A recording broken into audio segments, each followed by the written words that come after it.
dia, quarto ano, tudo bem? Nós hoje vamos dar início a uma matéria nova. A gente teve até a última videoaula, tivemos o estudo do cumprimento da sentença, ou a chamada execução de título judicial. Portanto, a execução movida em face de uma decisão transitada em julgada ou não, mas, portanto, uma decisão que vinha de um processo que demandava, portanto, uma última fase, que é a fase em que o conteúdo daquela decisão se tornaria efetivo. A gente vai cuidar agora das chamadas execuções de título extrajudicial, ou seja, as ações que visam a cobrança de um conteúdo previsto não numa decisão judicial, mas num documento privado, um documento forjado pelas próprias partes do direito material, mas que a lei dá a ela os atributos da liquidez, certeza e exigibilidade. Portanto, nós temos um documento a partir do qual nasce a certeza, a liquidez e a exigibilidade suficientes para transformar esse documento num título executivo capaz de ensejar uma ação de cobrança imediata, sem necessidade da busca de uma decisão judicial que reconheça esses atributos.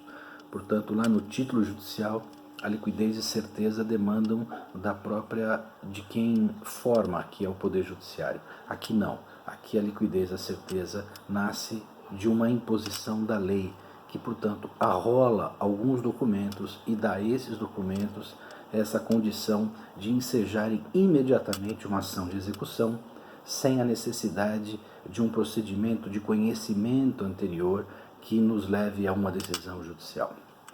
É óbvio que vocês já podem estar imaginando que esse processo de conhecimento que foi afastado no início, portanto, o título dispensa para sua formação a existência de um processo anterior, esse processo de conhecimento vem em seguida. Por quê?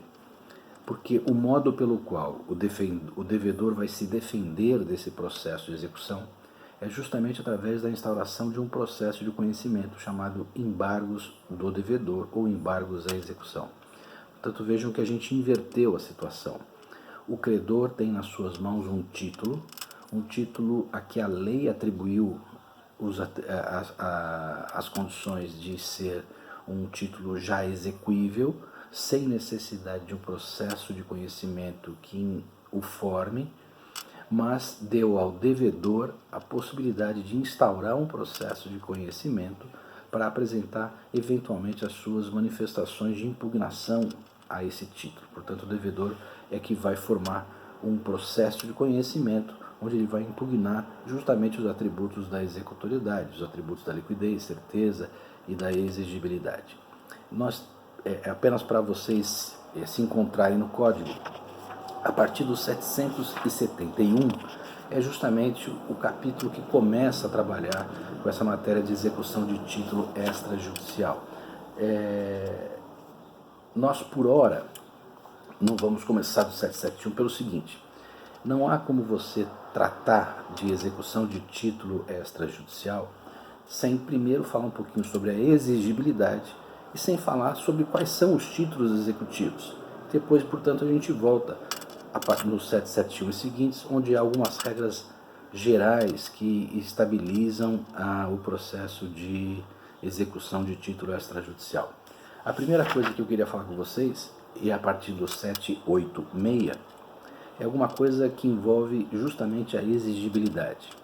Vejam a importância desses três atributos do título executivo, a liquidez, a certeza e a exigibilidade é tamanha que esses três elementos são citados duas vezes rapidamente no início do capítulo.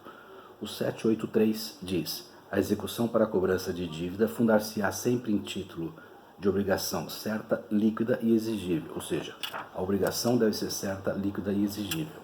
E o 786 diz: a execução pode ser instaurada caso o devedor não satisfaça a obrigação certa, líquida e exigível consubstanciada em título executivo.